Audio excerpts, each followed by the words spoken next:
Hello दोस्तों, good morning भाई। कैसे हैं आप सभी लोग? बताइए बताइए आप लोग कैसा महसूस कर रहे हैं? क्या आप सभी लोग अच्छा महसूस कर रहे हैं? चलिए, तो कल हमने क्या पढ़ा था? कल हमने सक्सेसिव परसेंटेज चेंज, मैंने सारा कॉन्सेप्ट आपको बता दिया। उसके बाद सवाल स्टार्ट किए और वहीं से नेक्स्ट चीजें स्टार्ट करते, ठीक है। आज मेरा आपके सामने सवाल है, एक संख्या में पहले 16% और फिर 14% की वृद्धि की जाती है। प्राप्त संख्या को अब 30% घटाया गया। मूल संख्या में शुद्ध वृद्धि या कमी प्रतिशत क्या होगी? नियरेस्ट बताना आपको, है ना। एग्जैक्ट नहीं बताना, अप्रोक्स वैल्यू बतानी, ठीक है भाई। आपको जो अप्रोक्स वैल्यू बतानी है, बताइए अप्रोक्स वैल्यू बताइए क्या होगा इस सवाल का उत्तर। जल्दी से बताइए प्यारे भाई। ये सवाल आपका मेंस 2018 के अंदर पूछा गया सवाल है। ये सवाल आपका मेंस 2018 के अंदर है ना। 2018 प्रीवियस ईयर का पूछा गया सवाल है। बताइए।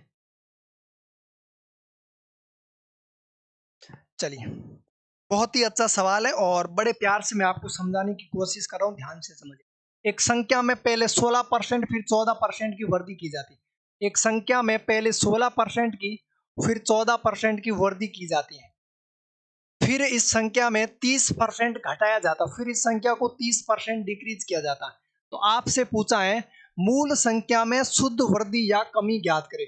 मूल संख्या में शुद्ध वृद्धि या कमी ज्ञात करें। बहुत ही अच्छा सवाल है, ठीक है। तो पहले आप क्या करोगे, इस सवाल को आप बिल्कुल भी रेशियो से नहीं बनाओगे।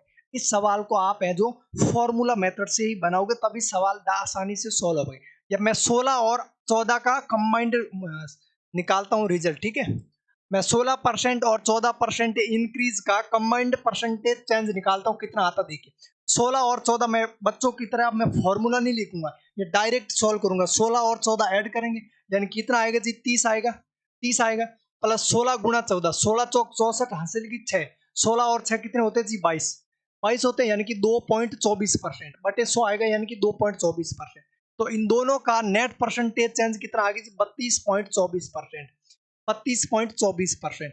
आप किसी नंबर को 16% बढ़ाओ, फिर आप उसी नंबर को 14% बढ़ाओ, तो इन दोनों का नेट परसेंटेज चेंज कितना आएगा जी? 32.24%। कितना आएगा जी? 32.24%। अब आपको क्या करना, इस 32.24%, आप किसी नंबर को 32.24% बढ़ा रहे हो, फिर आप उसी नंबर को 30% घटा रहे हो। तो आप मुझे बताइए दोनों का अब नेट परसेंटेज चेंज क्या होगा। अब आप मुझे बताइए दोनों का नेट परसेंटेज चेंज क्या होगा। आप सभी वही काम करोगे भाई। फॉर्मूला लगाओ, 32.24 में से 30 गया, यानी कि कितना बचेगा? 2.24%। ये 2.24 बचेगा, ये माइनस आएगा। 32.24 गुणा, यहाँ पे क्या होगा जी? 32.24 गुणा 30। 32.24 गुणा 30, 30 माइनस का बटे में क्या आएगा जी? 100 आएगा। ये 30 माइनस का नहीं, इधर प्लस कर देते, इधर मैंने बाहर लगा दिया माइनस, है ना। यहाँ पे आप प्लस ही कर लो सीधा, ये डायरेक्ट मेरा परसेंटेज में आएगा। मैं यहाँ पे सोचूंगा, पहले तो सवाल को सोचने की कोशिश करूंगा। जो भी बच्चा इस पूरे को सोल्व करेगा उसको गधा कहेंगे, और जो बच्चा जो ऑप्शन देख के करेगा वो बहुत ही होशियार स्टूडेंट की श्रेणी में आता है ना। यहाँ पे नो इंक्रीज नो डिक्रीज तो हो भी नहीं सकता, ये कभी नहीं होगा। 9% डिक्रीज, 6% इंक्रीज, 7% इंक्रीज, 2.24%। एक बार देखिए इधर, मैं जीरो से जीरो काट देता हूँ, है ना। ये 3 की गुणा 32 में करूँ तो कितना आता जी? 96 आता है, यानी कि 9.6 आएगा।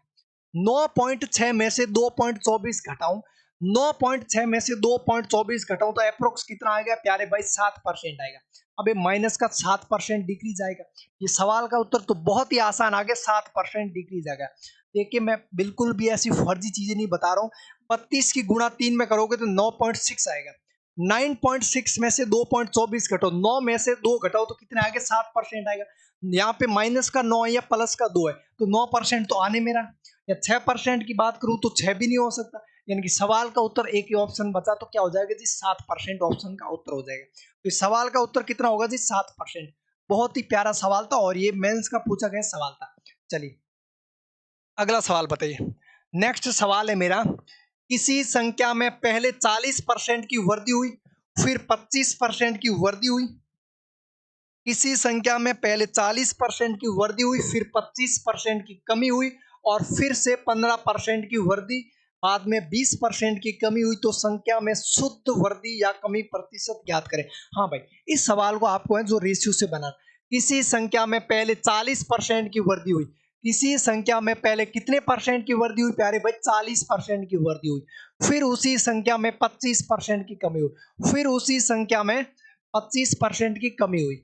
आगे मुझे बोला गया फिर से 15% की वृद्धि, फिर उसी संख्या में 15% की वृद्धि हुई, फिर उसी संख्या में 15% की वृद्धि हुई, और इसके बाद उसी संख्या में 20% की कमी हुई। तो आपसे पूछा नेट परसेंटेज चेंज बताइए, यानी कि शुद्ध प्रतिशत परिवर्तन ज्ञात करें। चलिए प्यारे भाई, आप इस सवाल को अब रेशियो से ही बनाओगे, बहुत ही आसान बन जाएगा रेशियो से, ठीक है।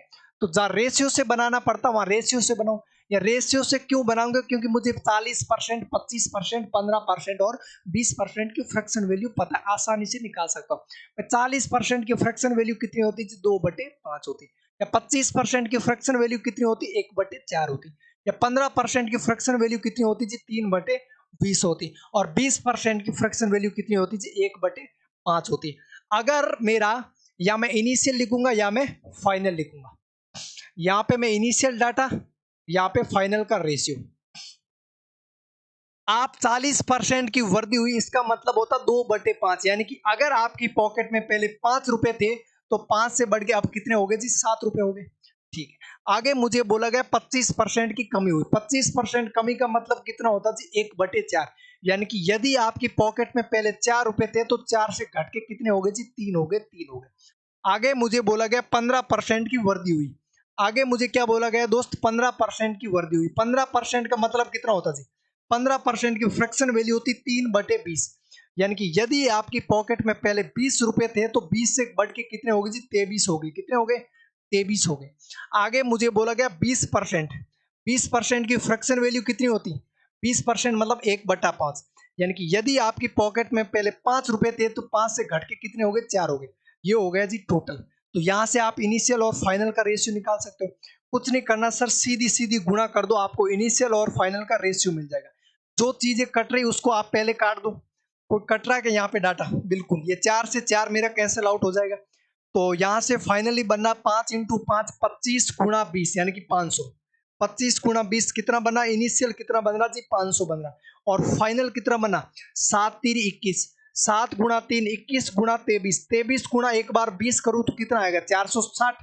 23 × 46 460, और 460 और 23 कितना होता है? ये 7, 23 × 46 460, ठीक है। और 460 प्लस 23, 23 होगा ना? 460 और 23 493, कितना हो जाएगा जी? फाइनल 493। यानी कि यदि आपकी पॉकेट में पहले 500 रुपए थे तो 500 से घट के कितने हो गए? 493 घट के हो गए। यानी कि कितना कम हुआ जी? 4 कम हुआ, 7 कम हुआ। कितना कम हुआ? 7 कम हुआ। किस पे कम हुआ जी? 500 पे। किससे कम हुआ? 500 पे। गुणा 100%। परसेंट निकालने के लिए क्या करते हो? 100%। अगर किसी स्टूडेंट को समझ में नहीं आ रहा तो वो ऐसे करेगा, बाकी समझ में आ रहा वो डायरेक्ट इसको 100 बनेगा। अगर मैं इसी डाटा को, अगर मैं इनिशियल वैल्यू को 100 बना दूं तो जो भी मेरा उत्तर आएगा वो डायरेक्ट परसेंटेज में डिक्रीज आएगा। तो 500 को 100 बनाने के लिए क्या करूं? मैं 5 से भाग करूं। 500 में 100 बनाने के लिए 5 से भाग करूंगा तो 493 को बनाने के लिए इधर भी 5 से भाग कर दूंगा।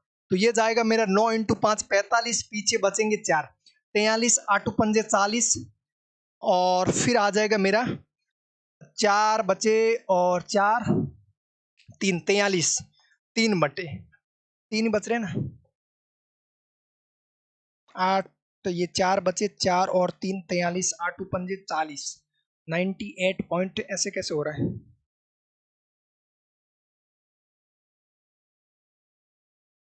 एक सेकंड।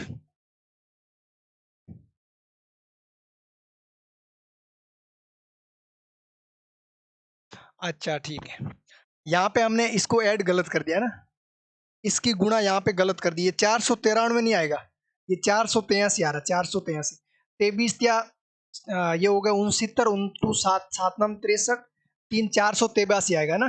तो यहाँ फाइनल रेशियो कितना आएगा? 483। यदि आपकी पॉकेट में पहले 500 रुपए थे तो 500 से घट के कितने हो गए? 483 हो गए। कितने हो गए? 483 हो गए। तो अब ज्यादातर स्टूडेंट क्या करेगा? सिर्फ 500 से 483 हो गए, यानी कि कितना कम हुआ जी? 17 कम हुआ। किससे कम हुआ? इनिशियल वैल्यू 500 से कम हुआ, गुणा 100%। तो ये ऐसे करेंगे। लेकिन मैं आपको बिल्कुल भी ऐसे नहीं बताने वाला। कैलकुलेशन कम करना सीखिए। या 500 है, 500 को 100 बनाने के लिए मैं 5 से भाग करूंगा, तो इधर भी आप 5 से भाग कर दो। आप इनिशियल वैल्यू को 100 बना लीजिए, जो भी उत्तर आएगा डायरेक्ट परसेंटेज में आएगा। तो 483 में जब आप 5 का भाग दोगे तो कितना आएगा? ये 5 सात आएगा, 9 पंजा 45, पीछे बचेंगे 45 3 33, 33 बचेगा, और 5 संग 30 और 5 संग 30 यानी कि 9.6%। तो पहले आपका कोई चीज 100% थी, 100% से घट के 9.6% रह गई, यानी कि कितने परसेंट की कमी हुई? 3.4% डिक्रीज हो गए। 3.4% डिक्रीज इस सवाल का उत्तर आ जाएगा, जो कि ऑप्शन नंबर डी के अंदर मेंशन कर रखा। बहुत ही प्यारा सवाल था। कर दी।